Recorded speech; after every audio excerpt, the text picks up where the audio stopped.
What's going on, YouTube? So today we're going to be talking about my experiences in deployments.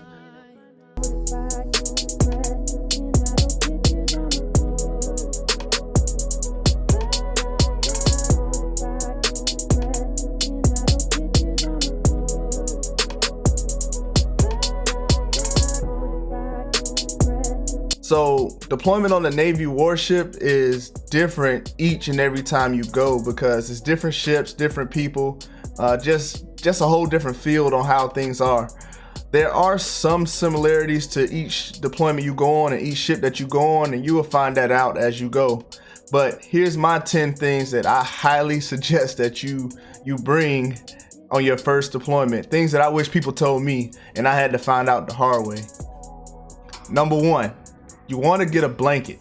Now you want to get a blanket because the Navy blanket is very rough, it's gray, and it doesn't feel good on your skin. Like if anything and you have to keep your rack made, like lay that on top of the white blanket and fold it up real nice, tuck it under the sheets, and tuck it under the mattress, and like lay on top of that, and then have your own blanket that's covering you up as you sleep. And that brings me to my second thing. Make sure you have a good pillow. A good pillow is good for a good night's sleep. Yes, the ship is gonna be rocking and everything. Having that good pillow matched with that good blanket with some cool air, because not all the time you'll have heat and not all the time you'll have air conditioning. So whatever the temperature is, you will be able to adjust to it and keep your rack looking nice. Number three, I recommend you bring a lot of soap.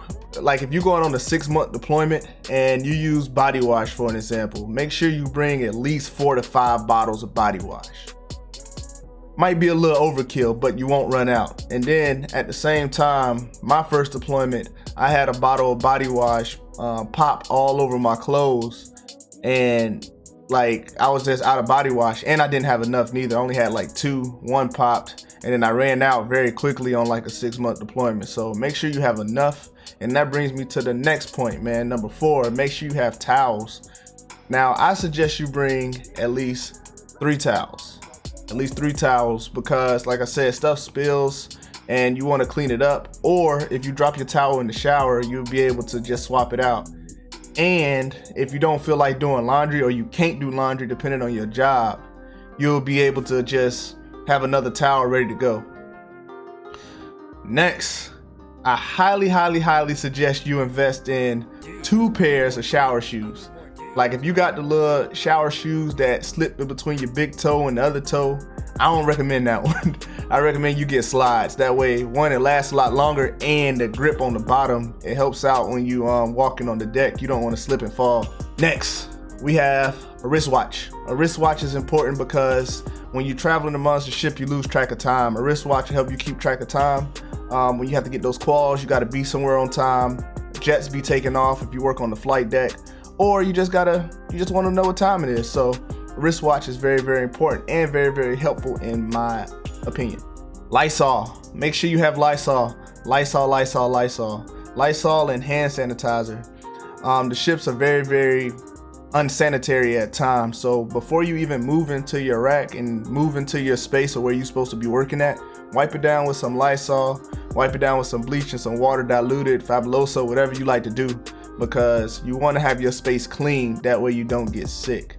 So to go with Lysol, make sure you get some hand sanitizer. Just that hand sanitizer, slip it in your desk right before you eat. Matter of fact, wash your hands as much as possible though, and then use the hand sanitizer, because you still got to open doors and handles to get to where you're going. So wash your hands a lot. Hand sanitizer, Lysol. Next, we're going to be talking about is medicine. Cold, flu medicine. Make sure you have your own medicine cabinet, because you don't want to rely on the ship's medical to save the day. It works extremely slow. Sometimes it's a line, sometimes it's not open, depending on what time of day you work and people go on lunch and everything.